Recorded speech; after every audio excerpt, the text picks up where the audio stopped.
நடுவர் அவர்களே, இன்றைய பட்டிமன்ற தலைப்பு மிக அருமையான தலைப்பு, அருமையான இடம் அப்படின்னு சொல்லலாம். ஆனா எதிரணி பேச்சாளர்கள் மட்டுமே எனக்கு என்னன்னு புரியல. முதலில் நம்மளுடைய ஆமா நடுவர் அவர்களே, இதுவரைக்கும் பேசின யாருமே கம்பராமாயணம் மட்டும் தான் எழுதியிருக்கிறாரா, இல்லைன்னா நம்முடைய தலைப்பு கம்பராமாயணத்தில் மிளிர்வது நட்பா ஒருவன் மட்டும்தான் இருக்குதா?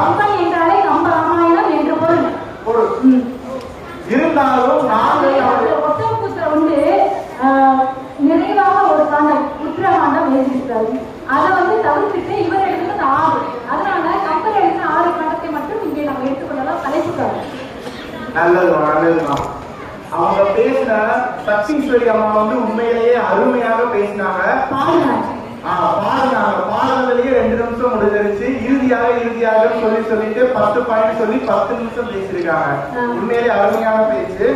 அவங்க சொன்னதுல அரக்கனாகிய குகன் அரக்கன் போல இருப்பான், அவனோட கை இப்படி இருக்கும், ஆனா அவனை கூட என்ன பண்ணாங்கன்னா நட்பாக வைத்துக் கொண்டார்கள் அப்படின்னு சொன்னாங்க.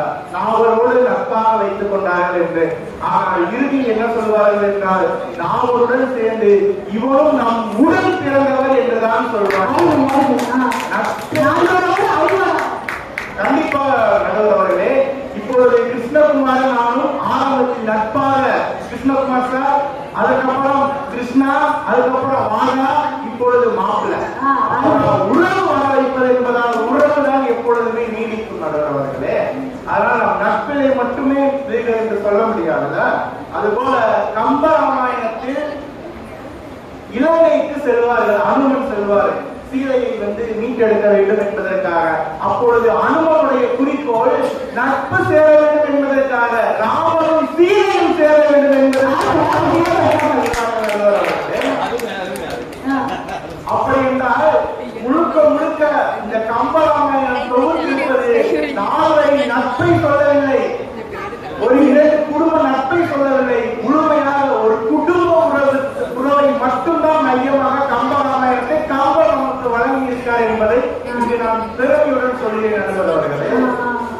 இது மட்டும் இல்லாமல் தெய்வங்கள் எல்லாம் தோற்றே போகும் இந்த பாடல் எதற்காக சொன்னேன்னா, ராமனை நம்ம காட்டுக்கு அனுப்பிட்டோமே அப்படின்னு சொல்லிட்டு